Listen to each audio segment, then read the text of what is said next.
हिंद बच्चों, कैसे हैं आप लोग। आप सबका स्वागत करती हूं मैं शशि द्विवेदी, आपके अपने चैनल जिसका नाम है बायोसाइड।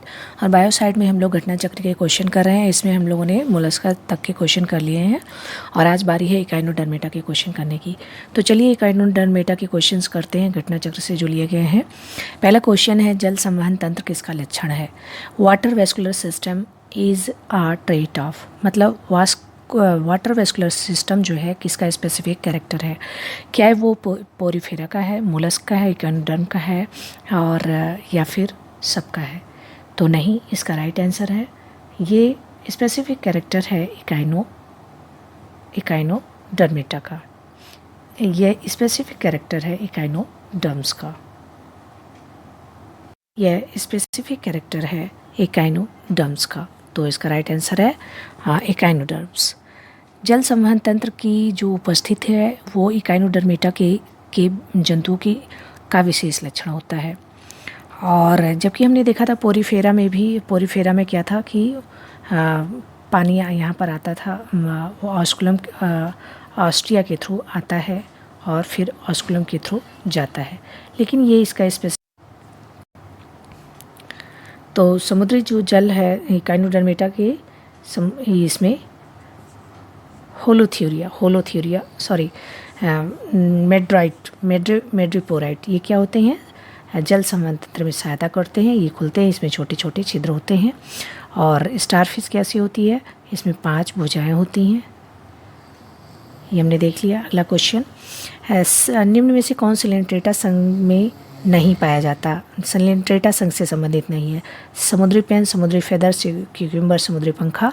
तो ये समुद्री फेदर, फैन, समुद्री फैन, सी पेन, ये सब किससे संबंधित हैं, ये सब सिलेंट्रेट से संबंधित है। जबकि सी क्यूकम्बर है इकाइनोडर्मेटा से संबंधित है।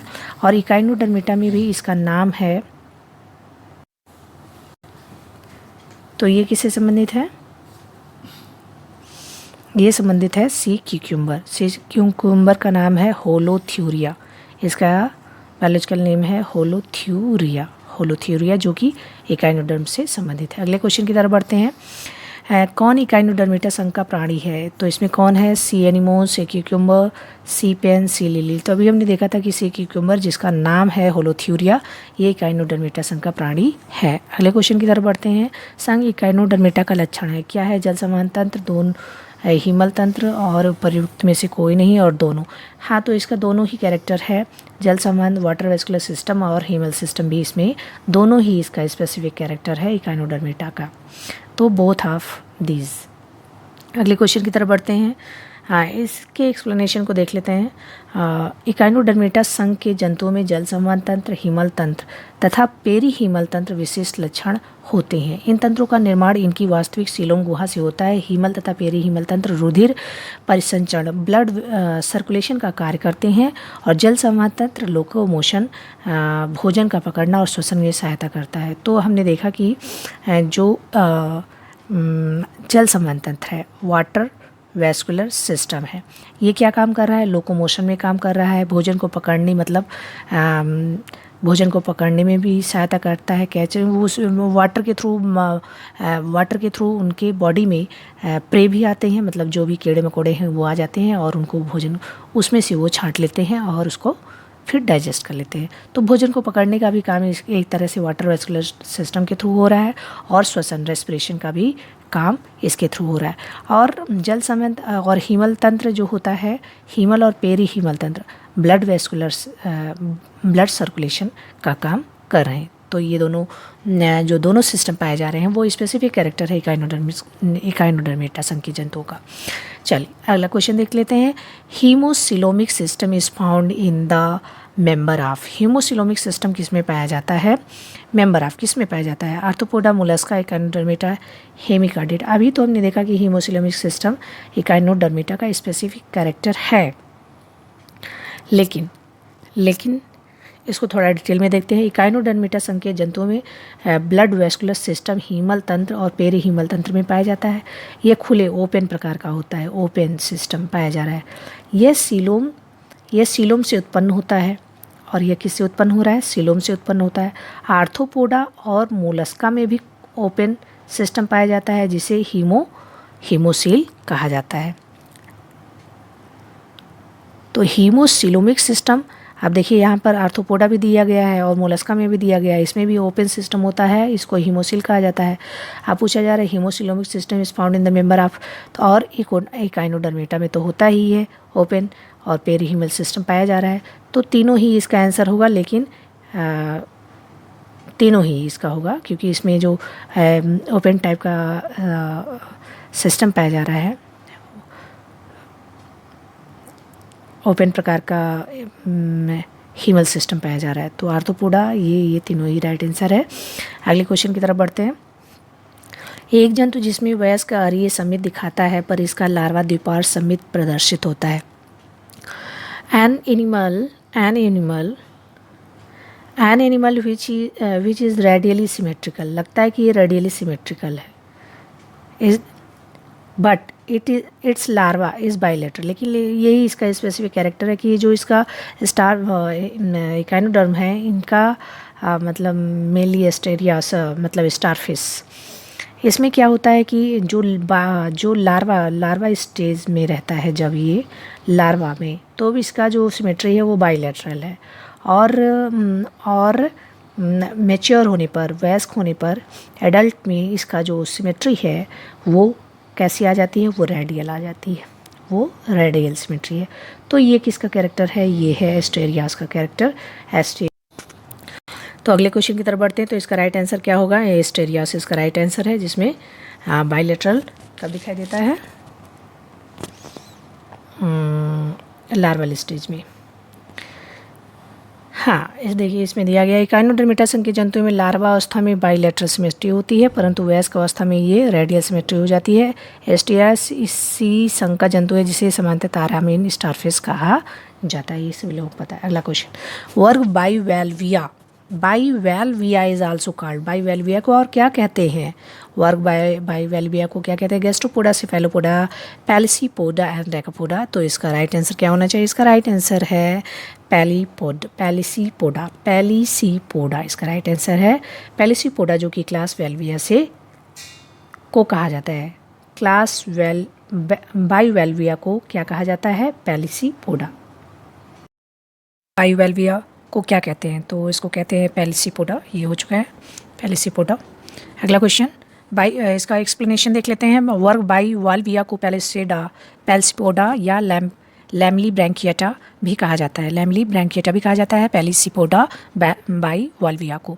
इसमें कवच दो भागों से बना होता है, कवच शेल दो भागों से बना होता है, इसके अंतर्गत यूनियो, पिंक्टेरा इत्यादि आते हैं। अगला क्वेश्चन, इकाइनोकोकस ग्रैन्युलोसस का प्राथमिक पोषक है, मतलब प्राइमरी होस्ट क्या है, प्राइमरी होस्ट इसका क्या है, इकाइनोकोकस ग्रैन्युलोसस के प्राइमरी होस्ट ऑफ इकाइनोकोकस ग्रैन्युलोसस का क्या है, तो इसका राइट आंसर है डॉग, इसका राइट आंसर है डॉग। इकाइनोकोकस ग्रैन्युलोसस का प्राथमिक पोषक कुत्ता होता है। इसके एक्सप्लेनेशन को देख लेते हैं। इकाइनोकोकस ग्रैन्युलोसस एक परजीवी जंतु होता है, एक पैरासाइट है। यह कुत्तों, बिल्लियों, लोमड़ियों आदि की आंत में परजीवी, इंटेस्टाइन में परजीवी के रूप में रहता है, जो कि प्राथमिक पोषक है। कभी कभी मनुष्य भी इसका प्राथमिक पोषक, कभी कभी, हमेशा नहीं, और हमेशा में क्या है, कुत्ता, बिल्ली, लोमड़ी इत्यादि ये सब क्या है, इसके इंटेस्टाइन में पैरासाइट के रूप में रहते हैं। किसके ये रहता है, किसके, ये प्राइमरी होस्ट है dog, cat and fox, Echinococcus ग्रैन्युलोसस। अरस्तु की लालटेन किससे संबंधित है, श्वसन के लिए, उत्सर्जन के लिए, चबाने के लिए, जनन के लिए। तो श्वसन की आंत जो अरस्तु की लालटेन किससे संबंधित है, अरस्तु की लालटेन किससे संबंधित है, ये होता है मैस्टिकेशन के लिए, चबाने के लिए इसका प्रयोग किया जाता है। राइट आंसर है बी। तो अरस्तु की जो लालटेन होती है इकाइनोडर्मेटा संघ के इकाइनॉडिया के जंतुओं में होती है, और ये समुद्री आर्चिन में पाई जाती है। तो चलिए अगला देख लेते हैं। हाँ, ये इसका एक्सप्लेनेशन है, इसको देख लेते हैं। अरस्तु की लालटेन इकाइनोडर्मेटा संघ के इकाइनॉडिया के जंतुओं जैसे इकाइनस समुद्री आर्चिन में पाई जाती है। यह इसका चबाने का अंग होता है, जो चलने में भी सहायता करता है। मैस्टिकेटरी ऑर्गन होता है, चबाने में सहायता करता है, और लोकोमोशन, चलने में भी सहायता करता है। इसका आकार ग्रीक के प्राचीन समुद्री जहाज के लालटेन से मिलने के कारण इसका नाम क्या हो गया, अरस्तु की लालटेन इसको कहा जाता है। अरस्तु की लालटेन इसीलिए कहा जाता है।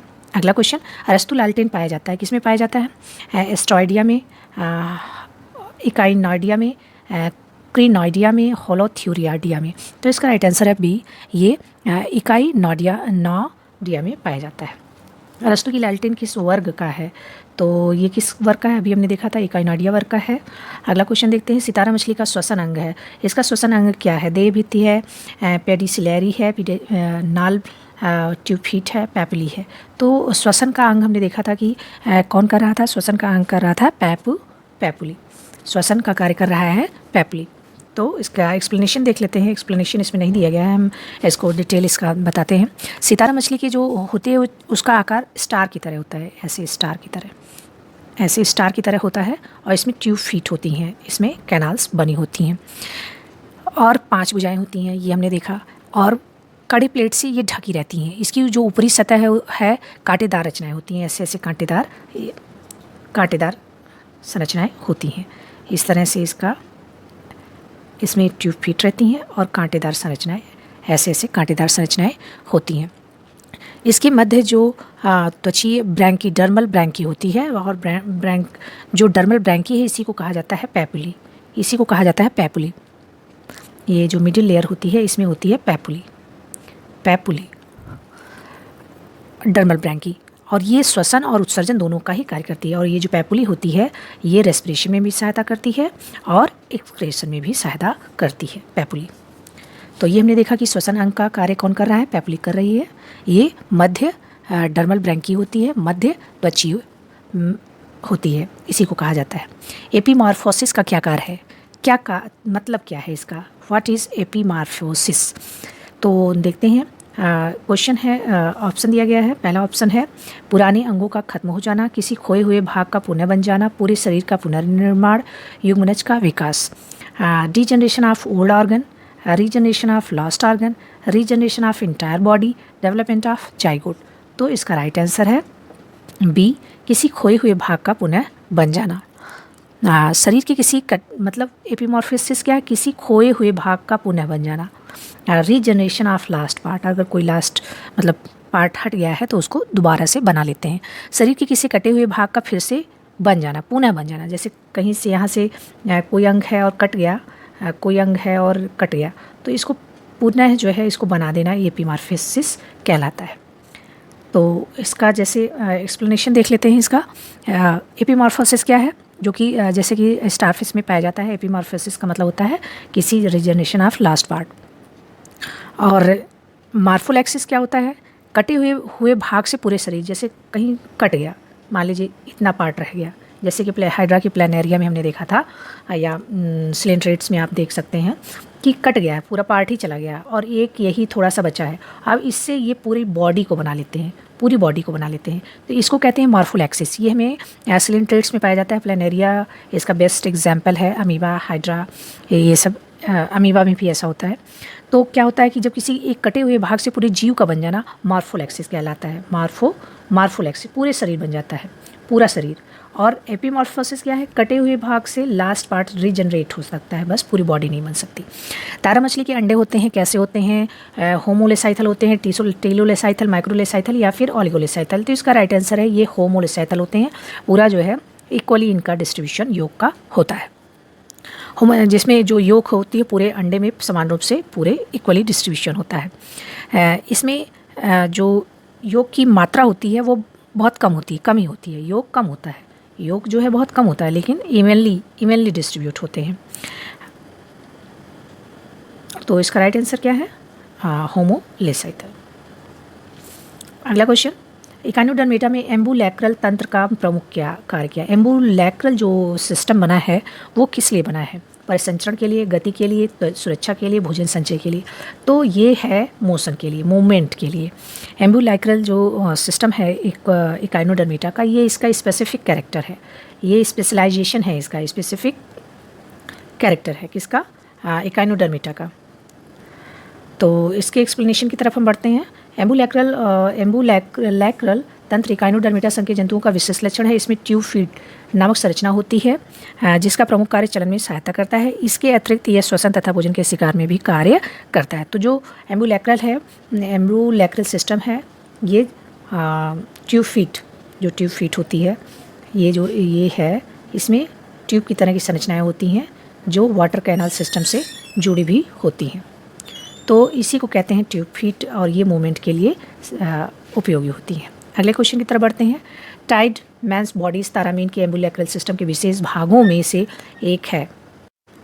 टाइड मैंस बॉडीज तारामीन के एम्बुलेक्रल सिस्टम के विशेष भागों में से एक है तथा इसके निकट साचर में स्थित होता है। क्या साचर में इसके स्थित होता है? तो इसका राइट आंसर है वलय नाल, ring canal. Tiedemann's bodies को सामान्यतः रेसिमोस ग्रंथ भी कहा जाता है, इसको रेसिमोस ग्लैंड भी कहा जाता है। चलिए, तो इसका राइट आंसर है बी। टाइड मैंस बॉडीज तारामीन के एम्बुलेक्रल सिस्टम जो कि मूवमेंट में सहायता करता है के विशेष भागों में से एक है। इसका एक पार्ट है, इसके निकट साचर में स्थित है रिंग कैनाल। तो इसका हम एक्सप्लेनेशन देखते हैं। टाइड मैंस बॉडीज़ जो होती है, टाइड मैंस बॉडीज़ को सामान्यतः रेसिमोस ग्रंथि भी कहते हैं। ये पीले रंग की छोटी थैलीनुमा संरचना होती है जो कि अंदर की तरफ रिंग कैनाल में खुलती है। स्टोन नाल तथा पर रिंग कैनाल में खुलती है और वहाँ पर एक टाइड मैंस बॉडीज़ होती है। अगला क्वेश्चन, एस्टीरियस तारा मछली में स्टोन कैनाल छोड़ती है। क्या छोड़ती है स्टोन कैनाल? तो इसका राइट आंसर क्या होना चाहिए? रिंग कैनाल तथा Polian vesicle. Ring canal radial canal को मैड्रीपोराइट तथा रिंग कैनाल को मैड्रीपोराइट तथा पोलियन वेसिकल को। Ring canal and Polian vesicle, ring canal and radial canal, madreporite and ring canal, madreporite and Polian vesicles. Asterias तारा मछली में stone canal छोड़ती है। क्या? Ring canal and Polian vesicle, ring canal तथा radial canal को, madreporite तथा ring canal को, मैड्रीपोराइट तथा पोलियन वेस्किल को। तो इसका राइट आंसर होगा सी, मैड्रीपोराइट तथा रिंग कैनाल को, मैड्रीपोराइट तथा रिंग कैनाल को ये छोड़ती है। इसके एक्सप्लेनेशन को देख लेते हैं। स्टारफिश की जल संवहन प्रणाली हाइड्रोलिक सिस्टम पर आधारित होती है।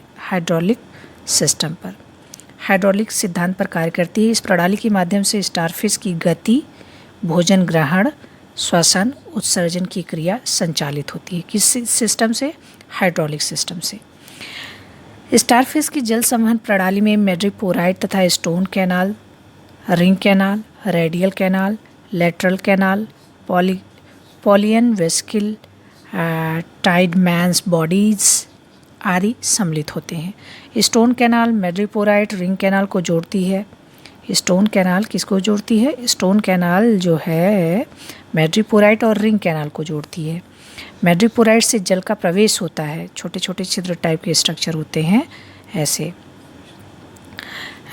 इसके बाद स्टोन कैनाल द्वारा रिंग कैनाल में आता है। तो मैड्रीपोराइट से जल जाता है, फिर मैड्रीपोराइट से जल का प्रवेश होता है, इसके बाद ये जाता है स्टोन कैनाल में, स्टोन कैनाल से फिर रिंग कैनाल में जाता है।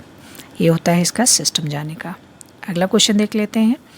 निम्न में से कौन सा इकाइनोडर्मेटा की लार्वा अवस्था है? लार्वा अवस्था प्रोटोजोइया, टॉर्नेरिया, ट्रोकोफोर, डोलियोलेरिया। तो इसका राइट आंसर है इकाइनोडर्मेटा की लार्वा अवस्था है।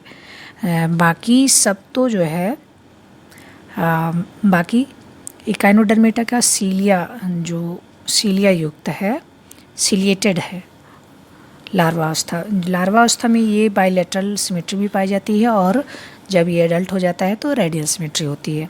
इसमें ऐसा होता है कि जब ये लार्वा अवस्था होती है तब बाइलेटरल सिमेट्री होती है। तो इसमें इकाइनोडर्मेटा की जो लार्वा अवस्था है कौन सी है, कौन सा इसमें है लार्वा अवस्था कौन सी है? तो इसका राइट आंसर है डोलियोलेरिया अवस्था। डोलियोलेरिया क्या है? लार्वल स्टेज है। देखते हैं इकाइनोडर्मेटा संघ के जंतुओं में सिलिएटेड तथा बाइलेटरल लार्वा अवस्था पाई जाती है। इकाइनोडर्मेटा की विभिन्न वर्गों में पाए जाने वाली भिन्न भिन्न लार्वा होती है। बाइपिन्नेरिया, ब्रैकियोलेरिया, ऑफियो प्लूटस, इकाइनोप्लूटस, डोलियोलेरिया एंड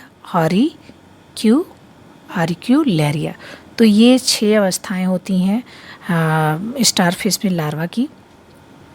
कौन कौन सी? ये भिन्न प्रकार हैं। बाइपिन्नेरिया है, ऑफियोप्लूटस है, इकाइनोप्लूटस, डोलियोलेरिया, ब्रैंक्यूलेरिया, डॉलियोलेरिया और ऑक्यूलियोलेरिया, बाकी भी सब में प्लूटस है और एक बाइपिनेरिया, ये सब लार्वा होस्ट है। अगला क्वेश्चन, मेसोडर्मी कैल्शियम युक्त अंतःकंकाल पाए जाते हैं। मेसोडर्मी का the mesodermal calcareous endoskeletal is found in, तो इसका राइट आंसर क्या होगा? इसका राइट आंसर है A, sand dollar. Sand dollar, sand dollar जो है इसका राइट आंसर है सैंड डॉलर। रेत डॉलर, मेसोडर्मी कैल्शियम युक्त अंतःकंकाल जो होती है वो सैंड डॉलर कहा जाता है। इसके एक्सप्लेनेशन की तरफ को देख लेते हैं। मेसोडर्मी कैल्शियम युक्त अंतःकंकाल किस में पाए जाते हैं? सैंड डॉलर में होते हैं। तो इसका एक्सप्लेनेशन ये है, पोरीफेरा संघ के जंतुओं में कैल्शियम युक्त अंतःकंकाल पाए जाते हैं। उनको स्पिक्यूल्स कहा जा रहा था, जिन्हें स्पिक्यूल्स कहते हैं, किंतु ये डिप्लोब्लास्टिक होते हैं। इनका सारी शरीर संगठन टिश्यू लेवल का होता है। Tissue level grade of organisation पाया जाता है किसमें? स्पॉन्जेस में, पोरीफर्स में। इकाइनोडर्मेटा संघ के सदस्य ट्रिप्लोब्लास्टिक होते हैं, वो डिप्लोब्लास्टिक थे। पोरीफेरा संघ के जो जंतु हैं डिप्लोब्लास्टिक थे, और ये है इसमें जो है पोरीफर्स में डिप्लोब्लास्टिक होता है, और ये इकाइनोडर्मेटा ट्रिप्लोब्लास्टिक होते हैं। इनका शरीर संगठन ऑर्गन लेवल का है, जबकि वो पोरीफर्स जो है वो टिश्यू है इनका ऑर्गेनाइजेशन। इनमें मेसोडर्मी कैल्शियम युक्त अंतःकंकाल पाए जाते हैं, उदाहरण जैसे सैंड डॉलर। मतलब जो इनका अंतःकंकाल है, एंडोस्केलेटन है, वो मेसोडर्मी है, मेसोडर्मी। और कैल्शियम युक्त ये भी है, कैल्शियम उसमें भी पाया जा रहा था, लेकिन इसमें मेसोडर्मी है। और दूसरा इसको बोलते हैं सैंड डॉलर। सैंड डॉलर क्या है? कैल्शियम युक्त अंतःकंकाल को सैंड डॉलर कहा जाता है, जो कि इकाइनोडर्मेटा में पाया जाता है। और कैल्शियम युक्त अंतःकंकाल जो पोरीफेरा में पाया जा रहा था उसको स्पिक्यूल्स कहते थे। ठीक है, क्लियर? अगला क्वेश्चन देखते हैं। इकाइनोडर्मेटा के प्लूटस लार्वा का लक्षण क्या है? प्लूटस लार्वा का लक्षण पहला देखते हैं, एपिकल सीलिया है, सीलिया की क्षैतिज पंक्तियां हैं, सीलिया की खड़ी पंक्तियां हैं, कोई नहीं। तो इसका राइट आंसर है कोई नहीं। मतलब ये सब कुछ भी इसमें पाया, प्लूटस लार्वा में नहीं पाया जाता है। तो देखते हैं प्लूटस लार्वा में क्या पाया जाता है। प्लूटस लार्वा जो कि इकाइनोडर्मेटा में पाया जाता है, प्लूटस लार्वा इकाइनोडर्मेटा का लार्वा है, और इसमें से ये सब कुछ भी पाया नहीं जाता है। अगला क्वेश्चन देख लेते हैं। अगला क्वेश्चन है, निम्नलिखित में से कौन स्टारफिश की लार्वा अवस्था नहीं? प्लैनुला लार्वा, प्लैनुरा, प्लूरेला, बाइपिनेरिया, ब्रैंक्यूलेरिया। तो हमने देखा कि ये सारी अवस्थाएं तो पाई जाती हैं, लेकिन प्लैनुला लार्वा इसकी इकाइनोडर्मेटा की नहीं है, मतलब स्टारफिश की ये लार्वा अवस्था नहीं है। तो प्लैनुला लार्वा किस में पाया जाता है सवाल है, तो ये पाया जाता है सिलेंट्रेट्स में, निडेरियन में। हाँ, मतलब हाइड्रा वाली हाइड्रा में, हाइड्रा का जो संघ जिसमें है प्लैनुला लार्वा, उसमें निडेरियन संघ का होता है। अगला क्वेश्चन देख लेते हैं हम लोग। अगला क्वेश्चन है नहीं, तो 23 क्वेश्चन टोटल इसमें थे घटना चक्र में। अब हम लोग कल से करेंगे कार्डेटा के क्वेश्चंस। तो कार्डेटा में हम लोग स्टार्ट करेंगे प्रोटोकार्डेटा। तो तब तक आप लोग पढ़ते रहिए, हंसते रहिए, मुस्कुराते रहिए। फिर मिलेंगे हम लोग अगली वीडियो में। थैंक यू, जय हिंद।